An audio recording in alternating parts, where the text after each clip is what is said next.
Sebenarnya berantem itu kan kelihatan di mata orang lain. Tapi kalau mamanya saya akan ngajak pura-pura berantem biar dia itu nurut.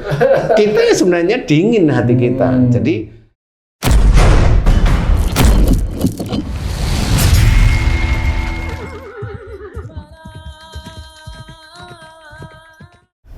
Bismillahirrahmanirrahim. Assalamualaikum warahmatullahi wabarakatuh. Waalaikumsalam warahmatullahi wabarakatuh. Amin ya rabbal alamin. Para pemirsa dan sahabat beriman dimanapun berada, kita jumpa lagi di Ustadz Danu Official Channel. Semoga kita selalu dalam lindungan Allah Subhanahu wa Ta'ala. Amin ya rabbal alamin. Pada kesempatan kali ini kita akan ngaji lagi bersama guru kita semua, Pak Ustadz Danu. Assalamualaikum Pak Ustadz. Waalaikumsalam warahmatullahi wabarakatuh. Amin ya rabbal alamin. Pak Ustadz, di bulan Ramadan ini kan tentunya kita mesti banyak-banyak berbuat baiklah supaya semua kebaikan ibadah-ibadah kita bisa diterima oleh Allah dan ditingkatkan di bulan Ramadan ini. Nah, kadang-kadang di rumah tangga itu juga istri, anak-anak atau suami itu saling ngomel, saling cerewet, banyak omong, berdebat gitu. Dalam segala hal kadang-kadang itu Pak Ustadz, kalau diomongin masalah urusan mandi aja bisa cerewet gitu kan. Nah, apakah cerewet, banyak ngomong itu juga dibolehkan di dalam Islam Pak Ustadz? Mohon pencerahan Pak Ustadz. Ya, bismillahirrahmanirrahim. Assalamualaikum warahmatullahi wabarakatuh. Waalaikumsalam warahmatullahi wabarakatuh. Amin ya rabbal alamin. Kalau banyak bicara sebenarnya tidak diperbolehkan. Ya. Kebanyakan diam. Kalau kita itu memang cenderung banyak bicara, malah dianjurkan untuk diam, mendengarkan. Bicara itu yang manfaat, belajar, semuanya itu kan belajar. Nah, bagi teman-teman beriman yang pendiam, malah dianjurkan untuk bicara, biar komunikasi itu lancar lah istilahnya, biar komunikasi lancar aja. Kalau banyak diamnya kan ya, akhirnya itu dakwahnya kan nggak dapat sebenarnya. Dakwah itu gimana? Ya khususnya untuk keluarga dulu lah. Iya, kalau betul. keluarga itu kan orang tua itu kan harus mengajari anaknya, memberikan nasihat, memberikan masukan. Lah kalau orang tuanya diam gimana mau dakwah untuk keluarga? Kan tetap nggak bisa. Yang cerewet pun kebanyakan juga sama. Akhirnya ngomong itu kemana-mana, ngelantur kemana-mana. Betul. Kadang-kadang ngungkit-ngungkit yang sudah terjadi lalu-lalu itu. Nah, iya kan gitu. Jadi harus belajar memahami bahwa banyak bicara pun dilarang istilahnya ya. Banyak diam, mendengarkan orang lain bicara, menyerap, kemudian bicara kalau ditanyain atau nanti bicara kalau memang diperlukan. Kemudian kalau yang pendiam juga belajarlah bicara paling tidak dakwah di keluarga. Kan seperti itu ya. Itu sangat penting karena kasus-kasus yang banyak bicara kemudian ada emosi di dalam nada bicara, umpamanya kamu cerewet tapi malah emosionalmu muncul. Nah, kalau emosional dalam bicara itu selalu muncul, ya insya Allah nanti kalau laki-laki rata-rata bisa aja nanti kalau dia cerewetnya di setiap saat, bisa aja jantung. Tapi wanita ini kalau dia cerewet, nyerewetin suaminya, atau nyerewetin ibunya, atau nyerewetin mertuanya, atau nyerewetin bapaknya. Ini bagian-bagian yang sensitif, yaitu cerewet kepada ibu dan bapaknya. Umpamanya ibunya itu ya sebenarnya nggak terlalu dibilang malas tapi kurang satset. Nah, nanti anaknya kan mama itu nah, dengan emosi jelas ya. Atau papa itu Nah, orang yang tipe seperti ini, wanita yang seperti ini, insya Allah dia biasanya nanti terkena penyakit yang awal itu biasanya keputihan. Kok bisa begitu ya Pak Ustadz? Ya memang begitulah cara Allah memberikan peringatan. Hubungannya apa tuh cerewet sama keputihan? Ya, selama ini yang diizinkan oleh Allah Ta'ala saya ngerti, ya, itu mulut dengan organ kewanitaan itu seperti sinergi, seperti sinergi. Jadi cerminan ya. Bukan sinergi sih, bukan. Iya, tapi emang benar. Kalau orang itu mamanya kelihatannya sih diem, tapi dia ngomongnya, kok aku sering keputihan. Nah, ya wes ketahuan kan gitu ya. Oh gitu. Aku sering keputihan, padahal udah ke dokter, udah ini. Ya. Berarti nggak diem dia Pak Ustadz ya? Nah, ya kelihatan diem di umum aja, tapi di rumah, wah, bisa beranjang kawat. Ya. Kalau sama orang lain ngapain cerewet gitu? Iya. Bisa aja karena dia kan jaim bisa. Bener. Kayak umpamanya kalau kamu jaim di luar, ya bisa aja. Padahal kamu sebenarnya nggak pendiam sebenarnya.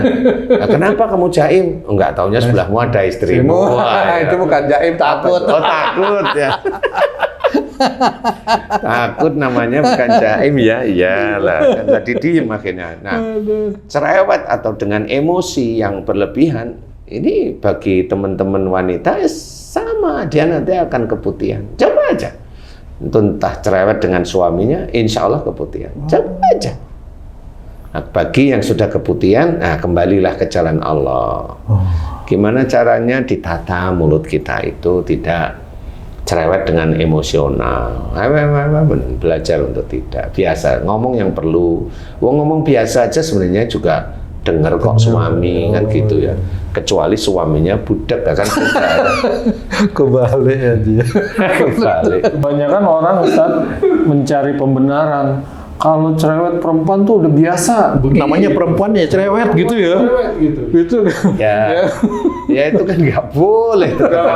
Dalam diajak bener nggak mau ya ini berarti ya. Bener nggak mau. Wah ini ya dia harus belajar. Tapi kita nggak usah marah dengan perempuan seperti itu. Jadi ya dikasih tahu, loh kalau kamu itu begitu terus sulit loh masuk surga. Kan orang di surga itu nggak cerewet sebenarnya. Ya, orang di surga itu penuh dengan kalimatnya itu penuh dengan adem istilahnya, seperti itu, baik-baik. Jadi harus dikasih tahu. Kalau masih nggak mau, masih dikasih tahu masih nggak mau, ya memang dia nanti bisa menjadi salah satu ahli neraka kan? Ya gimana lagi? Kalau momennya itu istri kita, ya kita nasihatin dengan gigih sebenarnya. Gigihnya kita itu akan dilihat oleh Allah Ta'ala melalui malaikat Rokib atau atid. Kalau memang nggak gigih ya atid. Kenapa? Ya karena imamnya nggak jaga keluarganya dari api neraka. Nah itu atid yang cadar. Kalau gigih ya nanti Rokib. Insya Allah seperti itu. Walaupun dengan berantem ya. Oh ya. Sebenarnya gini kalau menurut saya. Sebenarnya berantem itu kan kelihatan di mata orang lain. Tapi kalau mamanya saya akan ngajak pura-pura berantem biar dia itu nurut. Kita sebenarnya dingin hati kita. Jadi apa yang kita lakukan itu sebenarnya kelihatannya berantem, tapi kita enggak. Kita hanya bermain akal aja. Nah, sehingga itu tetap Allah tersenyum. Ini orang pinter nih, imam satu ini. Yang suaminya siapa sih? Diajak siapa sih nih? Oh, ini suaminya si itu. Kan gitu. Jadi dia niatnya memang nggak berantem. Istrinya ngajak berantem, dia nggak berantem. Dia hanya pengen menaklukkan istrinya gitu. Dan Allah tetap tahu, walaupun kelihatannya keras. Tapi si suami cengar-cengir aja hatinya, emang nggak ingin berantem. Kadang-kadang istrinya yang ngajak berantem. Nggak ngerti istrinya soalnya. Ini suamiku pura-pura apa beneran? Karena kebiasaan suaminya pura-pura, jadi ya berantem terus akhirnya. Pak Ustadz, kalau itu seorang wanita dia cerewetin suaminya kemudian keputihan, selain dia mohon ampun kepada Allah, apakah dia harus juga minta maaf pada suaminya, Pak? Iya. Oh, tetap begitu. Iya. Kalau dia nggak mau minta maaf kan gengsi namanya. Oh, gitu ya. Nah, iya, gengsi itu tidak boleh juga dalam Islam. Oh, iya. Gengsi itu nggak ada. Jadi gengsi itu sebenarnya nggak ada dalam Islam, itu sebenarnya dilarang sebenarnya gengsi itu. Gitu. Jadi harus belajar minta maaf, minta maaf. Kan suami istri minta maaf. Jangan minta maaf itu cuma 1 Syawal. Nah, itu dosanya itu udah ribuan, dia minta maaf sekali. Ayo, itu bukan minta maaf, itu basa-basi minta maaf itu. Kebanyakan memang saat suami istri ini jarang minta maaf karena udah selesai, udah nggak marah lagi. Maksudnya selesai di mana itu? Maksudnya udah nggak marah-marah lagi gitu kan? Nggak ada istilah permintaan maaf itu. Ya enggak bisa. Namanya salah antara suami istri kan tetap catatan di hadapan Allah kan gitu, salah namanya. Oh iya ya. Iya. Jadi kan ada orang yang memang punya tipikal memaafkan orang lain. Nah, memaafkan orang lain ini tipikal orang-orang hebat sebenarnya. Iya. Tipikal dia dizolimi, tapi dia memaafkan kesalahan saudaranya. Dia memaafkan kesalahan istrinya, walaupun istrinya itu zalim, tapi dia tetap, karena kalau istrinya berarti jadi imam. Loh, kok gimana dia itu baik, kok istrinya kurang baik? Nah, inilah yang harus belajar. Imamnya nggak taunya takut, kan bisa. Nah, kan nggak ketemu imam kok takut kan gitu ya. Jadi orang yang memaafkan orang lain ini termasuk unsur takwa kuat sekali. Ya. Apakah itu harus disampaikan begitu Pak Ustaz? Memaafkan atau permintaan maaf itu harus disampaikan, nggak bisa diem-diem. Iya, nggak bisa. Dikit-dikit udah dianggap udah beres. Orang gitu. yang salah kepada orang lain dia harus minta maaf. Iya. Kecuali orang tadi wal afina anin nas, orang-orang yang selalu memaafkan kesalahan orang lain. Dia nggak perlu ngomong. Di hatinya aku maafkan dia ya Allah. Itu cukup. Orang lain nggak tahu, tapi Allah tahu.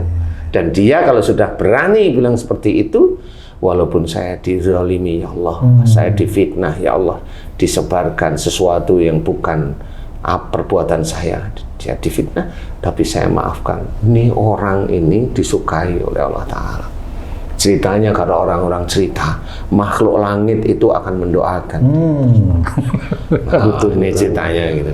Iya, wal afina anin nas, orang-orang yang selalu memaafkan kesalahan orang lain kalau dia dizolimi. Kalau dia dizolimi loh. Walaupun itu berada di lingkungan keluarga, suami istri anak itu ya. Sama, orang itu kan tetap dia karakter selalu memaafkan orang lain. Kalau dia dizolimi itu mau di keluarga, mau di ini.